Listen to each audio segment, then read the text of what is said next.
Yeah, thank you so much, David, for accepting my invitation. We were just talking about how I just kind of late one night on a whim sent him a message on Twitter and invited him to come and do a talk. So thanks a lot for taking me up on it. Yeah, my pleasure. Really happy to have you here. There's been a ton of interest in your work. It's had a huge impact on me and on my life from reading it and really coming to terms with where we're headed. I think of it as a translation from a lot of the sort of academic and very dry scientific material to what the impacts are on our lives, or what are the human impacts, more of a human-focused narrative, so we can try to imagine what the world is going to be like in a few years. I guess my first question is just how did you come to this topic? How did you come to this issue? And what led you to, I guess first it was an article and then to write this book? Yeah, the short answer is fear. I'm a journalist. I'm not an environmentalist.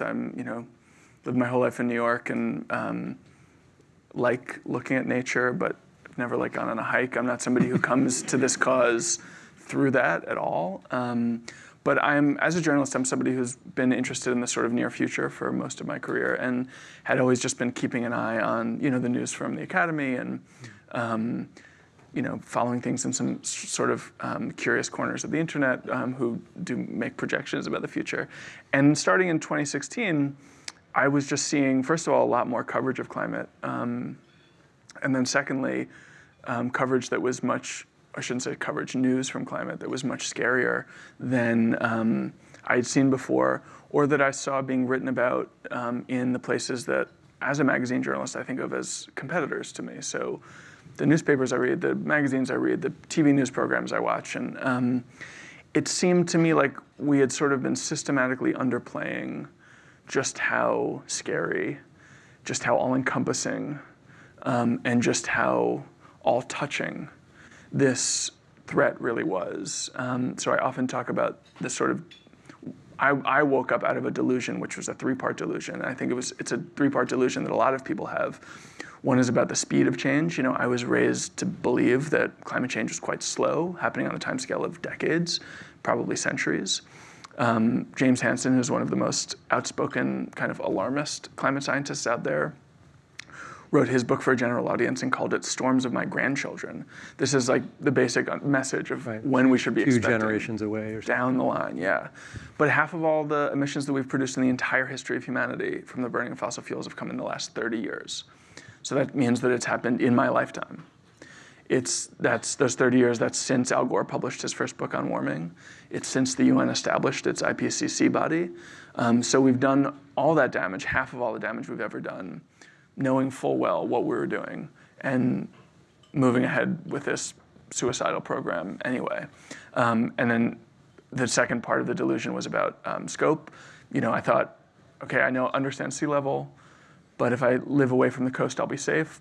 The more you know about all of the climate impacts that are out there, from economic impacts, which could reduce global GDP by 30% compared to where it would be without climate change by 2100. It's an impact that's twice as deep as the Great Depression. It'll be permanent. Could inflict $600 trillion in climate damages, which is twice as much wealth as exists in the world today. To war, there's a relationship between temperature and conflict. So if we end up at 4 degrees, which is where we're headed by the end of the century, we could have twice as much war as we have today. Agriculture, where agricultural yields could be half as bountiful as they are today, we'd be using them to feed probably 50% more people. And really, on down the line, cognition goes down, public health, they're going to be mosquitoes that carry dengue and malaria. They used to be confined to the tropics. They'll be flying in Scandinavia and even as far north as the Arctic Circle in the next few decades. And the way that totally redraws the map of public health. But in general, this was not a story that you could conceptualize as happening elsewhere, no matter where you were. It was not something you could compartmentalize as being a matter of coastlines. It was the theater in which all of our lives were being conducted. And it sounds so naive to say, but it was a revelation to me. I was like, oh, right, I may live in New York, I may walk down these concrete streets and feel like I'm living in the modern world, which is separate from nature because we've conquered nature. But of course, all of us live within nature. We breathe air, we walk through sunlight, we eat food that is grown under these conditions. And the planet is already 1 degree warmer than it was during the pre-industrial average, which means that it's already hotter than it's ever been in all of human history. So everything that we know of as human life, the evolution of the human animal, the development of rudimentary agriculture, through that rudimentary civilization, through that modern civilization, everything we know about social interactions, biological behavior, political structures, cultural developments, all of that is the result of climate conditions, took place under climate conditions that no longer prevail. The question for all of us is how much of the civilization that we've brought with us to this point can endure under these new conditions, even as they continue to change further. So that's like the scope, which I think is all encompassing. And then the severity, I heard a lot about this level of warming, 2 degrees Celsius, which the scientists of the world call catastrophic, and the island nations of the world call genocide. And I heard a lot of scientists saying we need to do everything we can to avoid that level of warming, which is true, we should. But I think I, like a lot of people, got the impression from that this was basically a ceiling, a worst case scenario, 2 degrees. And in fact, practically speaking, I think it's about a best case scenario. If I could, as a dictator today, command the entire world's economy, its energy systems, its infrastructure, its transportation, I think we could probably avoid 2 degrees of warming. But since there's so many political and cultural obstacles in the way, I think practically speaking, there's no way that we can avoid 2 degrees. And just to keep in mind, at about 2.1 degrees, it's estimated that we will start the permanent and irreversible loss of all ice sheets in the Arctic and Antarctic, 2.1 degrees. That will eventually bring 260 feet of sea level rise. That'll happen over centuries, but it will be inevitable at that point. And I think, as I said earlier, we're on track for about 4 degrees. And so in doing this research myself and then in writing the book, I really wanted to think hard about that untold story, what life would be like at thresholds of warming between 2 degrees and 4 degrees, maybe a little bit north of that, because that's possible this century and likely in the following centuries, I'd say, if we don't change course dramatically. And that picture was to me, quite horrifying, quite alarming, quite demanding. And I tried to write the book in that sort of, grab the reader by the collar spirit, because I would have wanted a few years ago, when I was someone who was aware, concerned, but ultimately complacent and deluded about how small a problem this was, I would have wanted someone to take me by the collar and yell at me and make me know just how fast it was happening, just how universal it was as a challenge, and just how bad it was going to get. Right. Yeah, I think the opening paragraph goes through a lot of that list of delusions and denial. You call them fairy tales, and I think a lot of us, or myself included, have that same. There's a lot I identified with there. That it's like, okay, I've believed all these things. Maybe I still do in some ways. I sometimes find myself going back there in a way as wishful thinking, or maybe I hope that this is actually all not true and that this is really what's happening. So there's a lot there that I could identify with, and yeah, I think it's true for all of us. I think that I sort of have the impression that things were going well. Like they weren't going well, but they were like, we were making progress, right? Like, see a lot more solar panels in my neighborhood. People have electric cars. Like, maybe we'll just figure this out and muddle through it, and it'll be fine. And I think, yeah, the speed and severity, the IPCC report hit a lot of us pretty hard, like coming to terms with that. Yeah, I think even people who are really engaged in the subject now tend to think that we're moving in the right direction, but not fast enough. This is a quite conventional perspective. Right. But last year was the highest year for emissions ever on record. Right. Every year is higher than the last. When we're doing well, things are flat. We're not cutting our emissions globally. We're, in almost all cases, almost every year raising them. And we've made a lot of progress on renewable energy. That's true. Things are much, solar panels are much cheaper. Wind energy is much cheaper than anybody would have predicted even a decade ago. But we've responded to that basically just by growing our energy capacity rather than retiring dirty energy sources. And that means that we're actually in a worse place than we were 40 years ago, because not only has the ratio of clean energy to dirty energy not grown, we've simultaneously just added more dirty energy. And a lot of this story going forward is going to be the story of China there they've done incredible work investing in renewables. They've built huge solar plantations and wind farms, and remarkable. They sort of put us to shame in a certain way. On the other hand, they're also still opening coal plants. And that may sound like Chinese backwardness, but in fact, it's how we're behaving too as Westerners. Right. Even Western governments that are quite committed rhetorically to climate policy still find themselves sort of taking away with one hand what they're creating with the other. Yeah, yeah. So the first section of the book is all these impacts, right? There you go through like different elements of different aspects of ecological components, air quality, water scarcity, the oceans, things like that. And it is really emotionally challenging to get through. I've met people who haven't been able to complete it, or who kind of have the book and have looked through it, and then they're like, okay, I don't want to do it. But then you acknowledge that towards the end of that section, saying, okay, if you've made it this far, I forget how you say it, but some you're a very brave reader, yeah. Because any one of these chapters is panic attack inducing. For me, it was really like almost every paragraph. What was that like for you, researching all of this as it unfolded? Like, were there huge surprises? Were things much worse than you expected going into that? And what was your emotional reaction to this as you sort of did the research and it unfolded for you? Well, I think I was unusually equipped because I was writing about it to process bad news, in the sense that I had a kind of a mercenary interest in bad news. Like, it was good news to me on some level to have bad news, because I was like, this works for the book. But also in the sense that I had something to do with it. Right. There was a very concrete thing that I was taking this terrifying information and making use of it in some public, presumably to some degree political way. And I still think of myself as a journalist and as a storyteller, and my main obligation is to showcase the truth of the science and what we know. But it's hard not to sit with this material and feel a little bit motivated as an activist too. Mm-hmm. And I did feel that it was really helpful emotionally to be able to have a project that I was working on. And I think that may sound like the privilege of a journalist, but in fact it's available to everyone, because political action is available to everyone. And if you feel terrified or depressed or angry by some report that you read in the paper about the state of climate change and the pathetic state of climate action, you can do something about that in the sense of being involved in advocacy and activism, trying to, even just voting for politicians who are really serious about this issue, but beyond that, holding them to account to those promises when they're in office and pushing them to make more ambitious ones, et cetera. Yeah. There is that path of engagement available to everyone, but I thought, myself especially, I was helped by having that in front of me. Mm-hmm. And as a journalist, we're all, to a certain degree, sort of sociopaths.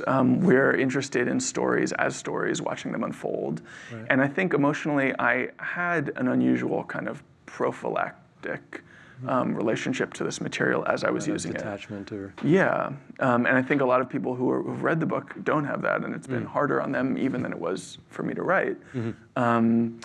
But ultimately, I would say, to those who feel themselves like on the brink of despair or distress, who think maybe we should just be fatalistic about this and sort of give up. There are arguments about that being a wrong way of the wrong perspective on the science, which we can talk about if you're interested. But even just at an emotional level, the best antidote for despair is action, right. Is progress. And we now have the ability to really reshape the future of the planet by the actions we take now. And those actions will be driven by political engagement by individuals. So to the extent that you want to take care of yourself and your anxiety and fear about the climate, there are those tools available to each and every one of you. Right. So one thing that I've been trying to do as I become more aware is have conversations and engage with people, and I find that a lot of people just are still living with these fairy tales and delusions. But I also find that often the conversation can kind of just spiral downward into this pit of despair where it's just kind of like a huge bummer and a conversation ender where you kind of get to a certain point, you're like, okay, well, I guess that sucks, like what do you, how do you approach that? Do you try to do, so the other thing is like part of bringing you here was to achieve this too, right? As a way to get this message to other people. But do you have conversations with people? Do you try to engage with people? And how do you approach that? Like, do you have a pep talk? Yeah, pep talk, or like a 5-minute pitch or something about like, here's what's going on and then here's what you can do. Maybe a little bit. Well, the pep talk is basically this. When I talk about the really terrifying things that are possible, even likely, the biggest cities in South Asia and the Middle East becoming unlivable due to extreme heat by just 2050, hundreds of millions of climate refugees by that point, according to the UN. They say it's possible we could have 1 billion climate refugees by 2050, which is as many people as today live in North and South America combined. The economic effects that I talked about, the wildfires growing exponentially in California, in Scandinavia, the hurricanes, they're inventing new categories of hurricanes, and places are seeing what used to be called 500-year storms arrive every year. Houston has had 3 of them in the last 3 years. This is a storm that theoretically should have come once during the entire history of the colonization of the Americas, the building of a slave empire, the American Revolution, the ending of a slave empire in the Civil War, industrialization, World War I, World War II, the Cold War, the end of the Cold War, September 11th, the financial crisis. We're talking about a storm that should have hit once during all that time, and Houston has had 3 of them in the last 3 years. We are living in unprecedented times, totally. And when you project forward, things get much, much scarier. But that fear is ultimately a reflection of our power over the climate. If we get to 4 degrees at the end of the century, and we're dealing with parts of the planet being hit by 6 climate-driven natural disasters at once, we're dealing with 50% agricultural yields, we're dealing with twice as much war, it will be because of what we did to make those things happen. The climate system is not outside of our control. We are in control of it. The thing that's driving climate change is carbon emissions, and collectively, we are deciding how much carbon to put into the atmosphere. Now you can ask, who is the we in that sentence? Where does the responsibility lie? These are really important questions. Obviously, political responsibility is distributed unequally, moral responsibility is distributed unequally, also climate impacts are distributed unequally, such that the global south is already being hit very hard by climate change and will be hit much harder in the decades ahead than people like all of us. And yet, we have our hands on those levers as a species. If you can get to a place where you think of this as, you conceive of this as a species-wide challenge, we are still the protagonists of that story, and we can decide, we can make choices to determine the future of the climate. That means wherever we are, no matter how hot it gets, no matter how much suffering there is, it will be up to us to determine the climate and the amount of suffering that the next decade will hold, and the next generation will hold, and the next century will hold. That challenge will be before us always, no matter how hot it gets. I think people have a tendency to think of climate change in binary terms. So they think, is it here yet? Is it not here yet? Are we screwed? Are we not screwed? Are we past the threshold of catastrophe? Are we not? Do we have a hope of avoiding that level of warming? But every tick upward of warming creates more suffering, no matter where on the temperature gauge we are. And every tick upward that we can avoid some of that suffering. That will be the case at 4 degrees, at 5 degrees. It'll be the case at 8 degrees. It'll be the case at 10 degrees if we get there. We'll be living with unprecedented, unconscionable suffering already, but we could even then bring about more suffering through more warming, or less suffering through less warming. Yeah. And always at every point, that will be up to us.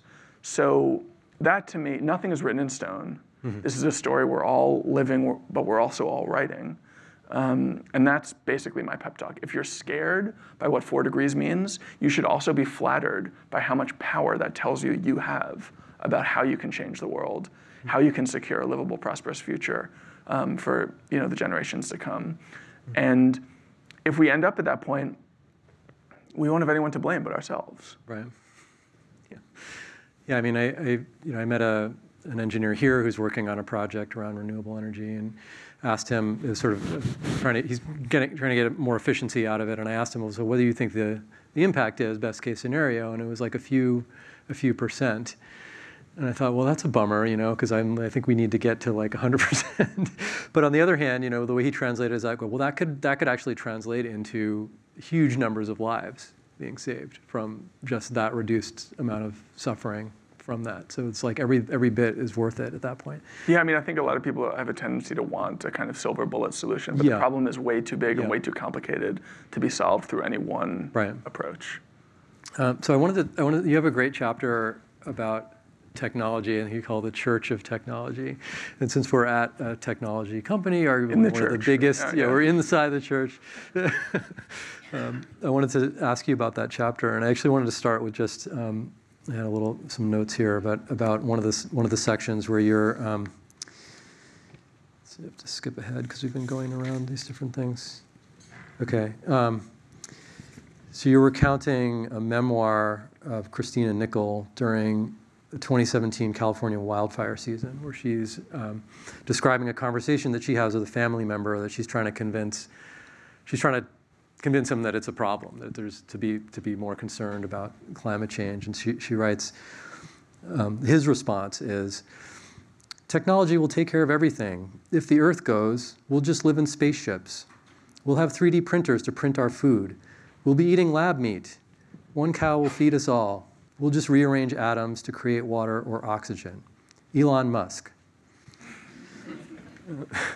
Which is sort of funny. It sort of rings true a little bit. And I'm wondering, how do you counter that sentiment? Do you have a response to that? Well, I actually have some sympathies for this worldview. I am a child of the 90s. I felt, even if I would have argued with you as a teenager in the 90s, if you told me that growth was reliable and that progress was inevitable, I also felt in some basic way that was my emotional orientation towards the world, that the future was going to bring more prosperity, more justice, and more fulfillment for the whole species. And I also feel like technology can do a lot. The problem is we don't have very much time. So the UN says to avert catastrophic warming, which I think is not possible, but they say that if we want to avert catastrophic warming, 1.5 to stay safely below 2 degrees, which would probably land us would probably mean somewhere between 1.5 and 2 degrees. Mm-hmm. That we need to have our global emissions by 2030. Right. Now, energy is the part of that problem that we think about probably most often, we hear most about, but it's actually the easiest one to solve because we basically already have a substitute. We have renewable energy. In many parts of the world, it's already cheaper than dirty energy. It will be cheaper in all of the world in relatively short order. But energy is, depending on how you count, about 35 or 40% of the problem. There are a lot of other pieces of the pie that are much trickier. Infrastructure, transportation, unless you can imagine the world completely voluntarily giving up air travel, we need to figure out a way to make planes fly without any emissions. Agriculture. We need to have new ways of raising beef and raising crops that don't produce carbon emissions. Industry. If we're really going to be running factories, how do we do that in a responsible way? All of these are thornier questions than the direct energy question. And because we're so much farther from technological solutions in each of those cases, that means that we need to build into those estimates a lot of time for R&D and then a lot of time for deployment. We've had the technology that we needed on solar, for instance, to completely replace our dirty energy sources for a quite long time. Now, it hasn't been economically feasible for a very long time, but it is now. But I don't think within the next 10 years, the world is going to entirely replace its dirty energy sources with solar energy and wind power, because that takes a lot of time to do. It takes political will, overcoming cultural local obstacles, NIMBYism, all that kind of thing. In parts of the world, it is considerably more complicated than it is even in the US, where market forces are quite strong. And if what you're counting on is some technological silver bullet, you have to imagine that it's going to be, if it hasn't been invented already, it's going to be invented very quickly, and then that it could be deployed globally in absolutely every sector of the modern world in the next 10 years. And I think in the tech industry, people often have a kind of misleading understanding of just how fast that kind of deployment can take place. And it took decades to put a cell phone in the hands of half of the world's population, and that was a totally additive technology. It wasn't replacing an existing technology, especially in parts of the developing world where they didn't even have telephone technology to begin with. And even if and we're still, well, I don't know what the penetration is, it's something like 65 or 70% of the world has phones today. This is decades after the cell phone was invented. And this has been one of the most encouraging stories of technological deployment that we've seen in human history. We probably know, because we want to know how much headroom there is for selling Android phones. Yeah. Somebody here probably knows. And even the internet was invented decades ago. It still hasn't reached total penetration. And we're talking about remaking absolutely every aspect of modern life to take this UN goal seriously in the next decade. Yeah. The UN Secretary General says that would require a global World War II scale mobilization starting this year, 2019. Yeah. That we would need to be fighting climate change like we fought World War II starting this year. And I have a lot of faith in technology. I also have a lot of faith in markets. I think that these things can be productive, but I just don't think they're up to the task of that kind of change. We need much stronger policy direction to get us there. In part because, as I mentioned earlier, some of these things, there's just no hope we can get them done in 10 years. If it's going to take 40 or 50 years to develop economical zero-carbon airplanes, that means that we need to beat our targets on energy, for instance, much faster so that we can buy ourselves time to solve the trickier problems. And I think that we have we fall into a trap where we just think, oh, things are changing so fast, they can just change in this direction. But each of those changes is complicated, and there are millions of them to deploy on climate change if we're really hoping to get a kind of holistic, dramatic reduction, and in relatively short order to eliminate our carbon emissions entirely, which is what we need to do to stabilize climate at any temperature. So another thing I think people don't really understand. Even if we're at 4 or 5 degrees, to stabilize the planet at that level of warming would require not just a reduction of emissions, but an elimination of them.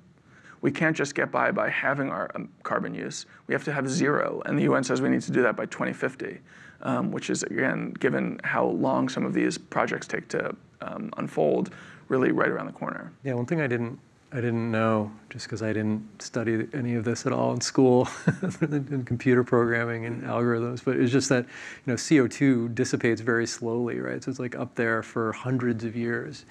I sort of had this impression of it's like an aerosol or something where it would dissipate over decades, but like there's stuff that's up there now could be there for, I don't know, 900 more years or something like that.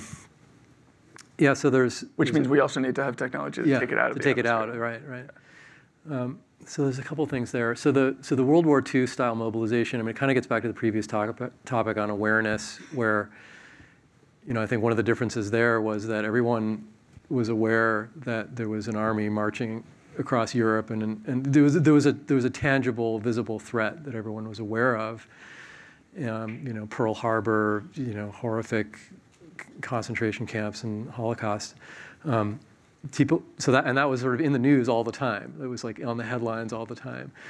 And I saw you just did an interview on this topic of media coverage, and kind of when I read your book, I'm sort of like, well, why isn't this in headlines all the time? Like, why aren't we talking about this every day? Like, why isn't it sort of treated as a much more urgent thing? It sounded like from the conversation that you had that some of that was different ways of thinking about how to approach the topic, right? Like intentionally not wanting to throw people into a panic for fear that would paralyze us and we would all just stick our heads in the sand and not know what to do. Yeah, I think there are a lot of different parts of that story. I think it sort of starts with every one of us as individuals, probably all of us, including me, who's like in the business of collecting this bad news. I still am not as excited to read really depressing, terrifying stories as I probably should be based on their importance. I think that's true throughout our society. It's also true at every level of our society. So at the individual level, at the kind of community level, at the political level, people are really just reluctant to look at really scary projections for the future and take seriously the idea that their lives could be meaningfully damaged by what's coming. But there's also a media component too, obviously. And I work in this business, so I know it a little bit from the inside, and I think the problems there are complicated. They're multiple, but they begin with the fact that we want to publish stories that people read, and we found that certainly over a long period of time that climate stories were understood as noble, but were simply not engaging readers. I came to the subject thinking that was a reflection of bad journalistic strategy and storytelling approaches. And one of the things that's been sort of gratifying about this whole experience, I wrote this story in 2017 that was explicitly about worst case scenarios, which was for a long time the most read story the New York Magazine had ever published. And then this book, which is, international bestseller or whatever. Well, when you know the numbers, this doesn't take all that much to do that. But still significantly more successful in that way of reaching readers than just about anything that had ever been published on this subject before.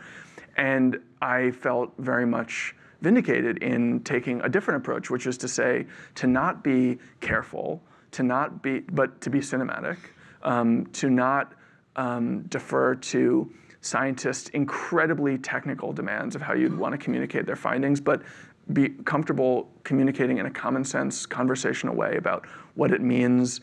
If extreme heat is going up by 70% in South Asia, that means one thing, but it's another thing to say, okay, in Calcutta, which has 15 million people, you're not going to be able to walk around outside in summer without risking heat stroke and maybe dying. And those are two ways of saying the same thing. Right. But scientists were so focused on being careful, and journalists who depended on them for access and for information reflected that caution back at them in their writing. That meant that nobody cared about the stories they wrote.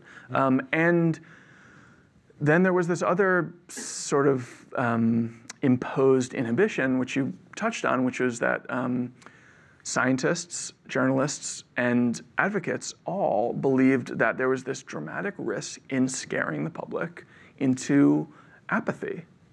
And I just thought that was nonsense.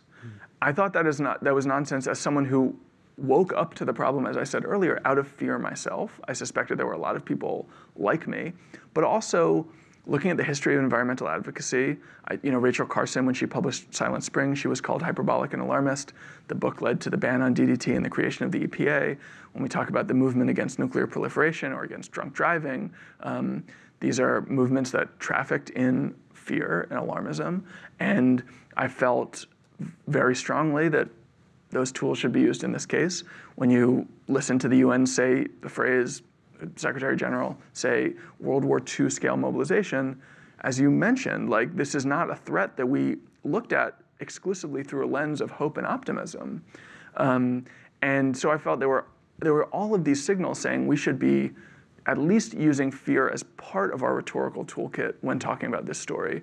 And I think the last year is a really strong illustration of exactly how effective that can be. I mean, my book has played a small role in it, but the UN put out a report last October, which I refer to as the Doomsday Report, was just studying the difference between 1.5 degrees and 2 degrees of warming. And that was notable, not because the science was new, it was actually familiar to anyone who had followed it, but because the scientists who put it together, in a much more urgent with a much more urgent, alarmist approach than any equivalent body had ever used before.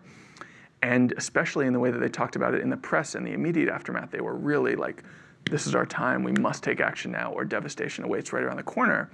This would have been completely anathema to the scientific community a decade ago. In fact, it would have gotten a lot of those people sort of run out of the community. But we've seen over the last 9 months an unprecedented movement on climate action. We've seen climate protests sweeping across the West. Greta Thunberg and her climate strikes in Europe, she's gotten the EU president to commit to 1/4 of all EU spending being on climate going forward. Extinction Rebellion in the UK has gotten a conservative parliament to declare a climate emergency and commit to zero carbon by 2050, which is not as fast as I would want, but much, much, much faster than anybody was saying. Was actually even possible. Something totally versus nothing, which is what we were doing. And here in the U.S., we've got Sunrise and the Green New Deal. All of the politicians running for president and competing in a kind of arms race way to have the most ambitious climate plan possible. This was all unthinkable a year ago, and I don't think there's any question that it was produced by the alarmism and urgency of that IPCC report, which to me suggests, okay, so this is not a story that we can tell exclusively through alarmism, but alarmism obviously has an impact, can obviously be useful, and we also have to talk about what we can avoid and how we can go forward. Of course, we have to talk about justice elements as well, who's going to be hit harder, who's going to be hit less hard, et cetera. But to look away from the truly terrifying nature of the problem is politically ineffective and also, I think, dishonest. From a journalistic perspective, like, if the science is alarming, then it's only responsible to alarm people with it. It doesn't take hyperbole. It just takes straightforward presentation of the facts, which are terrifying. Right. Well, I want to save time for questions. I just have one more, which is, are you working on any new projects? Is there a new book that you're thinking about on this topic or maybe a different topic? The short answer is no. I mean, I'm trying to write shorter pieces here and there for New York. I did a cover story maybe not 2 months ago, about California wildfires, which it was a kind of, for me, a case study in one of the things I'm really worried about, which is normalization. Yeah. The California wildfires last year were the worst in history. The year before had been the worst in history. I talked to Eric Garcetti, the mayor of LA. He's 48 years old. The year he was born, 60,000 acres burned in California. The year he was elected mayor in 2013, it was 600,000, so a tenfold increase. In 2017, 4 years later, it was 1.2 million, so a doubling in 4 years. And last year, 2018, it was 1.9 million. And he said to me, there's nothing we can do. There's no amount of firefighters we can hire, no amount of fire engines we can build, buy, no amount of brush we can clear that will stop this. The only thing that will stop this will be when the climate system, probably long after we're gone, settles into a more normal state. And yet, when I talked to people in California, they were all like, we've always had fires. And I said, yeah, but last year's in LA, it was twice as bad as anything that had ever hit LA before. And we're on this track where they're saying, conservative estimates, at least a doubling, probably a quadrupling of wildfire by mid-century. By the end of the century, there's responsible science that says it could be multiplied by 64 times, which means that we could have more than 3/4 of California burning every single year. Now, a lot of other scientists would say that that science is irresponsible because at about the 2050 point, so much land will have been burned in California that we don't know what will grow back in place, and we can't make projections about what the future landscape of the state will be like. But in any event, all of these people were like, yeah, last year was a little worse than the years before, but look how beautiful it is here, and I'm sticking around. And I kept saying, I'm a New Yorker, I literally don't understand how you could be rebuilding in the face of all this. Yeah. Some of them building dream homes with their insurance money. I met a woman who had lived through 9 fires in Malibu, 9. And I mean, they would say to me, well, you had Sandy, right? And I said, yeah, fair point. But I think we all live with that impulse towards normalization. And that's one real risk. One of the real alarming, terrifying data points that I write about in the book, and I talk about a lot when I'm speaking with people about this issue, is there was a terrifying study that looked at the impact of air pollution just between 1.5 degrees and 2 degrees. So just that extra half degree of warming, just through the impact of air pollution, which isn't exactly an impact of climate change, but is produced by the same thing that produces climate change, the burning of fossil fuels. Just that half degree of warming, just through air pollution, the authors estimated we would kill 153 million additional people. And that's dying at the scale of 25 Holocausts. Yeah. And when I say that to audiences, I see their eyes open, I see their faces go gray, and I can tell everyone in this room thinking that's an unconscionable amount of death and suffering, and it's true, it is unconscionable, and we should do everything we can to avoid it. But 9 million people are dying every year already. Yeah, it's already 9 million, yeah. From air pollution, which means that we are already looking away from that suffering, not paying attention to it.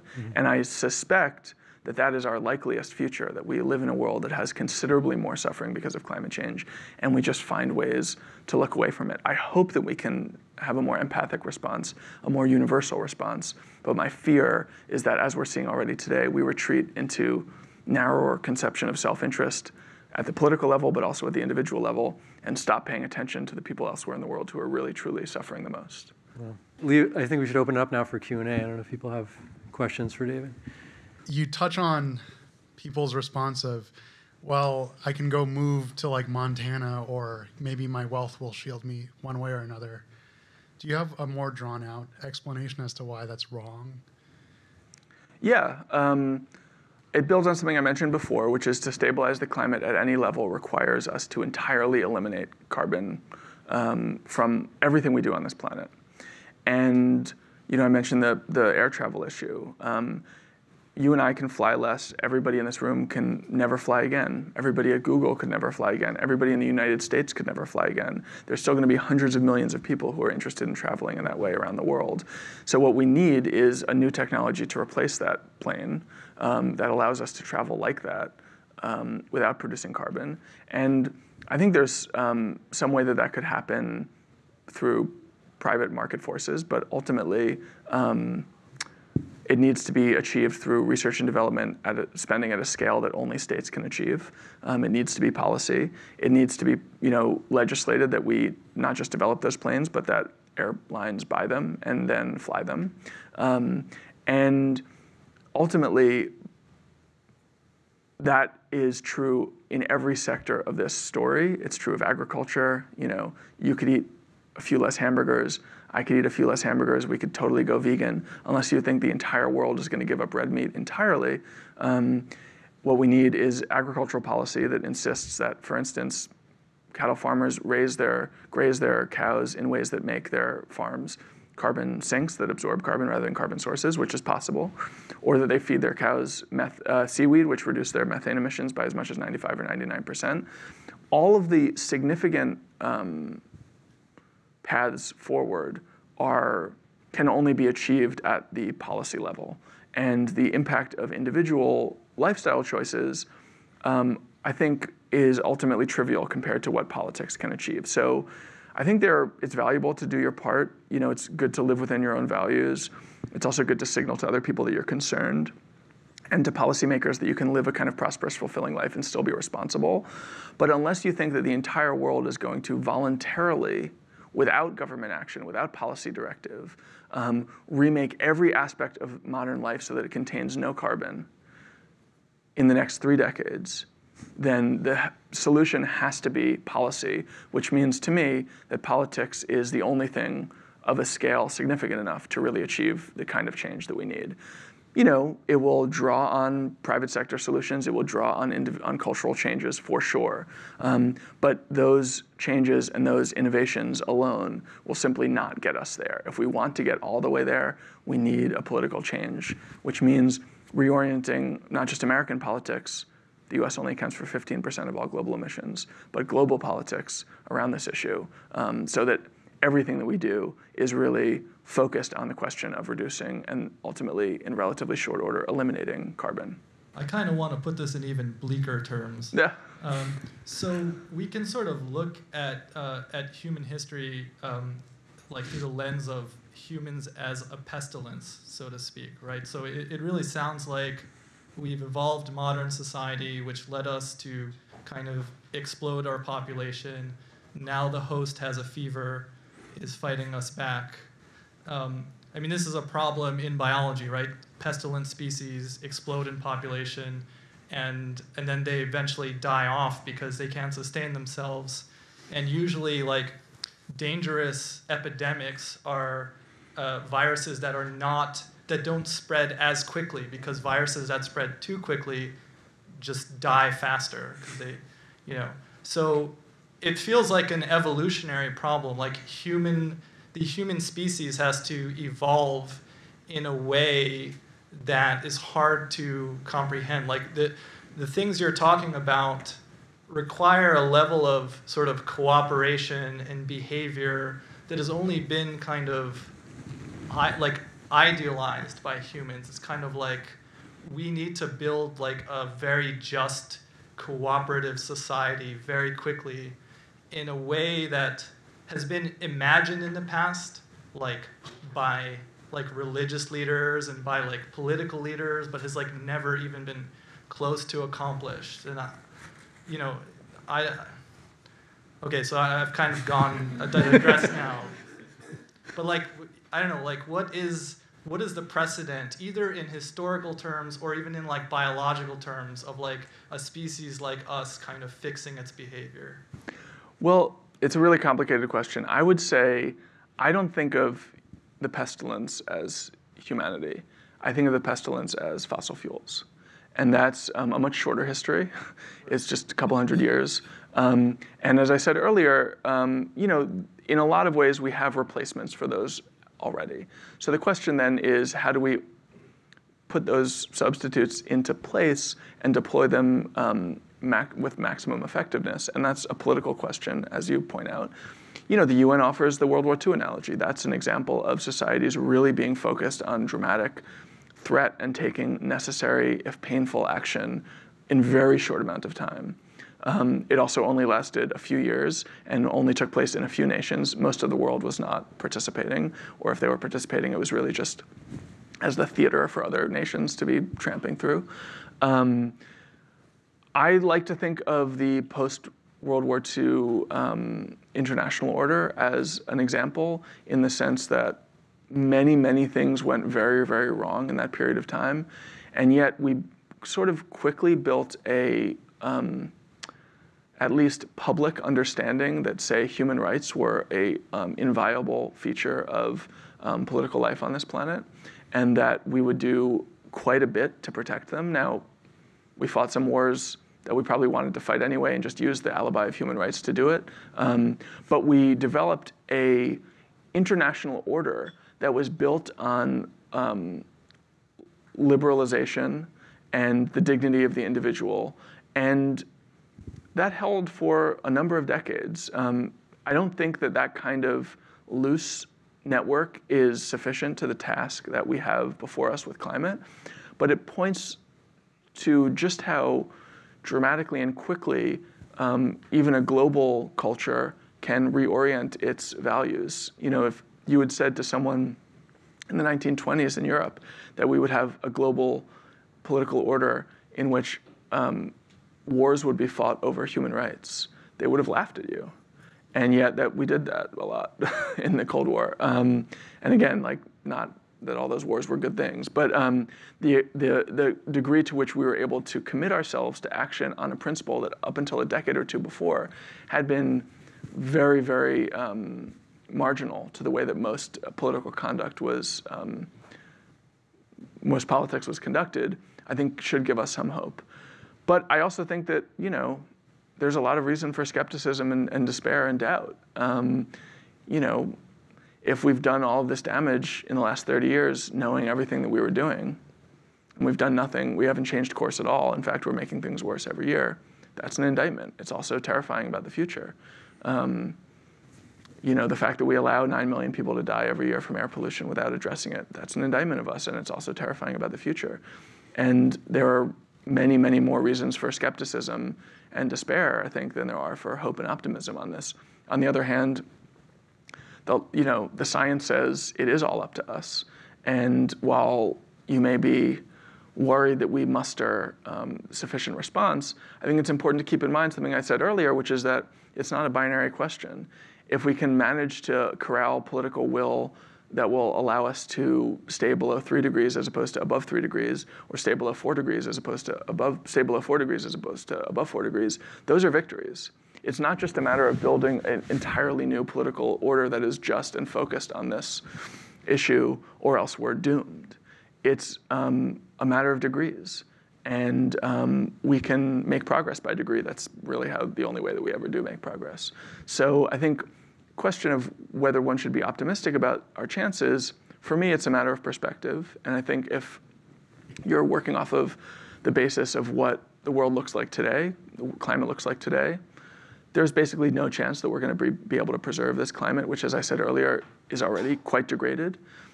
But if you're working off the assumption that we're on track now for 4.3 degrees this century, I think there's quite a lot that we can and will do to avoid that path, to bend that curve, and end up somewhere south of it. The question is how much south? And I sort of don't like making predictions there, but I think that all of those avenues are open to us if we choose to take them.